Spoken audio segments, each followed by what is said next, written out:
As a paleontologist, you have to deal with mostly dead things. And what could be more dead than those tier list memes? So now I'm going to make a tier list of the Land Before Time movies, because there are 14 of them and I'm never going to review them. So treat this as your Rick Raptor review if you really want to. There you have your opening. Oh look, someone has already provided a template. They really have everything on those fucking tier lists. Rank Land Before Time movies tier list maker. Ranking the Land Before Time movies to are the best or not the best or etc. Okay. Oh look how cute, he only made the ranks from S till D. But as far as I know, a tier list is not complete without an F tier. There we go. So as a start, I think it's obvious that Don Bluth's original The Land Before Time is S tier, and it's going to remain the only S tier. Because quite frankly, it's in a different league than the other movies. It's dark, depressing, the death of Littlefoot's mother made me cry every time when I watched it as a little child. The sharp tooth in this movie is fucking terrifying. Because all the sequels are hunky-dory, colorful and have these stupid songs, they are automatically not going to be S tier. The Land Before Time 2, The Great Valley Adventure. I actually like this one. This is probably one of my favorite sequels. This is the movie that introduced Chomper. It also has my favorite villains in the form of the two egg thieves. And their villain song is my favorite song from all these Land Before Time sequels. I also really like Chomper's parents, but I love the scene at the end where you see that even though these sharp teeth are carnivores, they are just as much of dedicated parents as the boring herbivores. And this movie did that several years before the Lost World Jurassic Park came out. That's a high A tier for me. The Land Before Time 3, The Time of the Great Giving. This one I was slightly more bored, but it's an interesting plot because it's about the dinosaurs turning on each other because of a great drought. And the bully characters in this movie were okay, but I really loved their villain song. It's my second favorite song of these Land Before Time sequels. There wasn't much action in the movie. A huge part of how I'm ranking these Land Before Time movies is how many chase scenes with carnivores are in them. Because I'm that superficial, that's also the reason I like Godzilla King of the Monsters more than the first one. So yeah, there you have your Godzilla review, stop asking about that. But there's a pretty scary chase scene where they have to flee from a wildfire. And of course the anti-raptors at the end. So I'm going to give this one a B tier.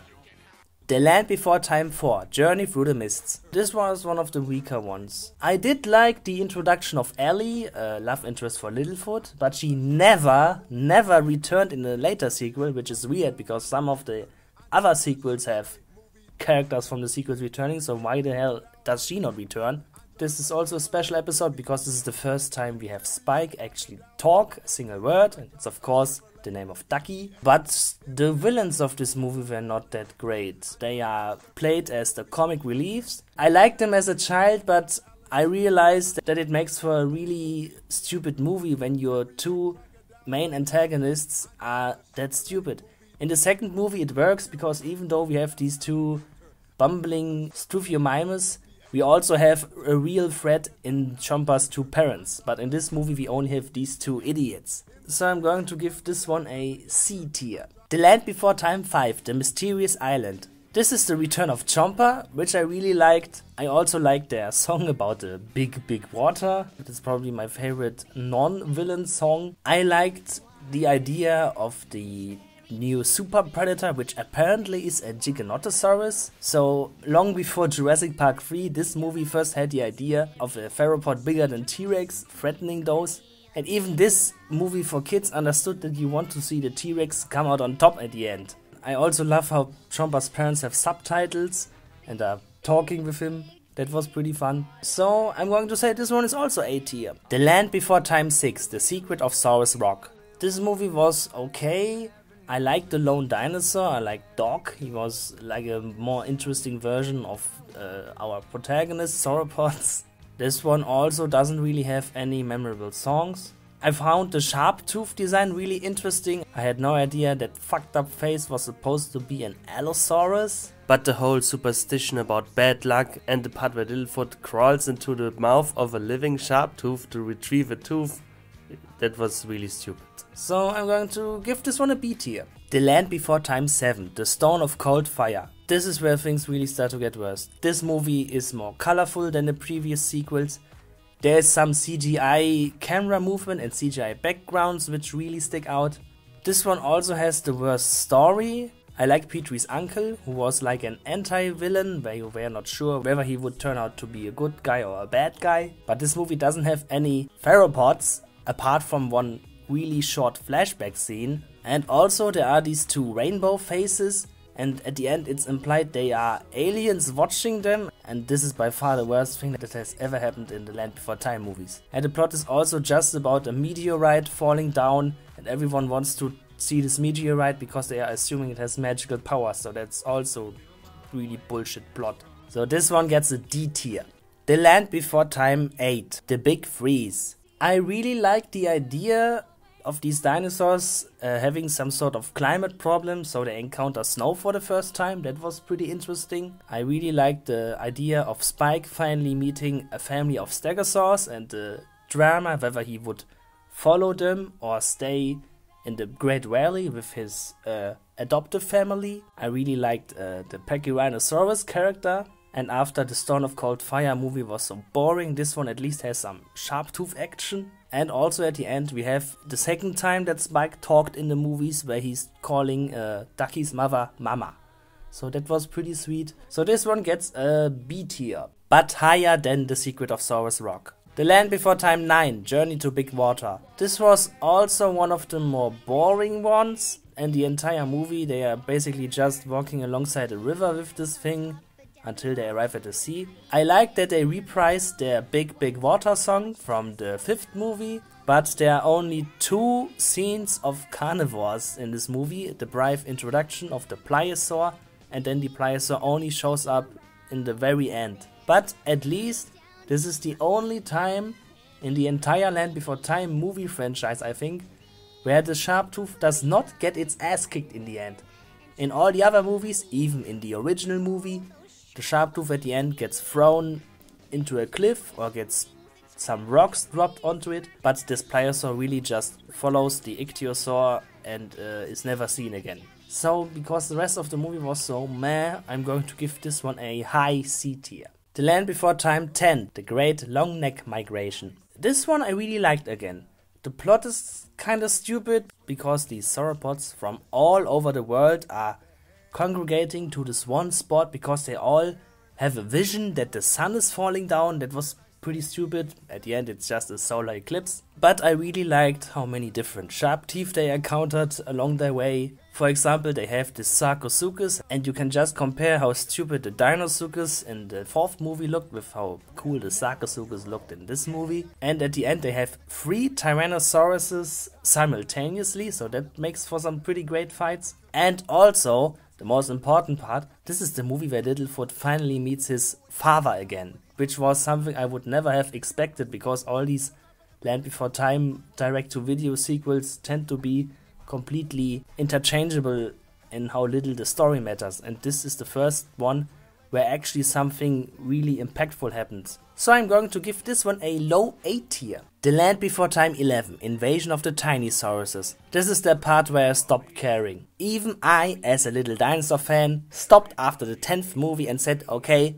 that's it. This movie is even more hunky-dory and colorful than the previous movies, which you can clearly see in this female Triceratops. I doubt that all the great Triceratopses we saw in previous movies all happen to be male, but suddenly we have this bright pink female which just doesn't fit in at all, and the worst is that she becomes a recurring character. The plot is also just about these ridiculously tiny sauropods. There's no way an adult sauropod could grow this tiny, so again, these are pretty much fantasy creatures. I only watched this movie once on television and I don't really remember much about it. There were some raptor scenes at the end where the super tiny sauropods managed to defeat them, like the Ewoks in Star Wars.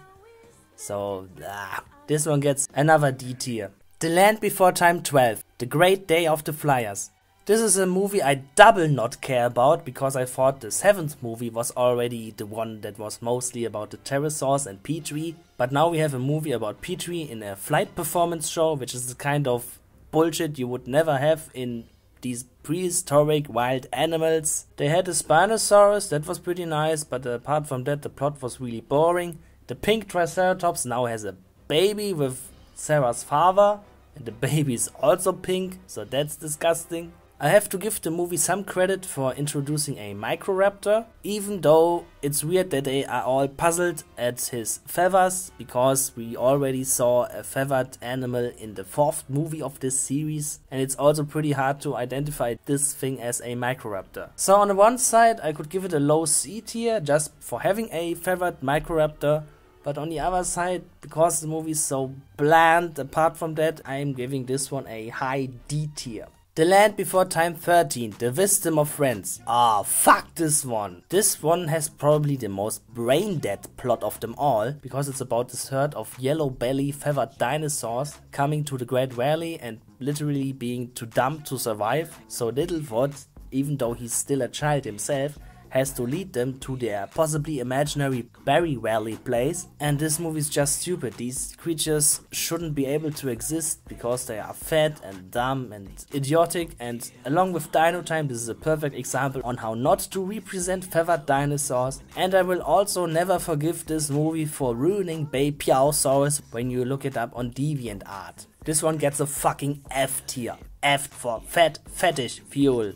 The Land Before Time 14, Journey to Fire Mountain. So almost a decade after Wisdom of Friends, they made a new Land Before Time movie just because Jurassic World was popular, and they are bringing back Chomper, but he also has a pink dinosaur as a babysitter, which is apparently from the Land Before Time TV show, which I never watched. They bring back Littlefoot's father, but the plot is about him trying to save his father from a volcano, and it's stupid because the volcano should have already burned him ages ago. Whenever you get a volcano scene in a dinosaur movie, it becomes the stupidest thing ever. This is the first movie to have 4 songs instead of 3 songs, and they are all forgettable. I have to give this movie credit for having Eutyrannus, the feathered tyrannosaur. That's pretty interesting to see those featured, even though it's weird that they are referring to them as the feathered sharp teeth, when in the Land Before Time 12 with the Microraptor they didn't even know what feathers apparently are. There's also Carnotaurus that for some reason has the roar of the T-Rex from Jurassic Park, so that's really distracting. The movie also has this stupid scene where Petrie bravely becomes the chief of a tribe of little creatures, which doesn't serve anything to the story. So yeah, on the one side I have to give it credit for the Eutyrannus, on the other side there's so much stupid, boring, bland shit in this movie that I have to give it a C tier. And here you have my Land Before Time tier list. Perfectly balanced.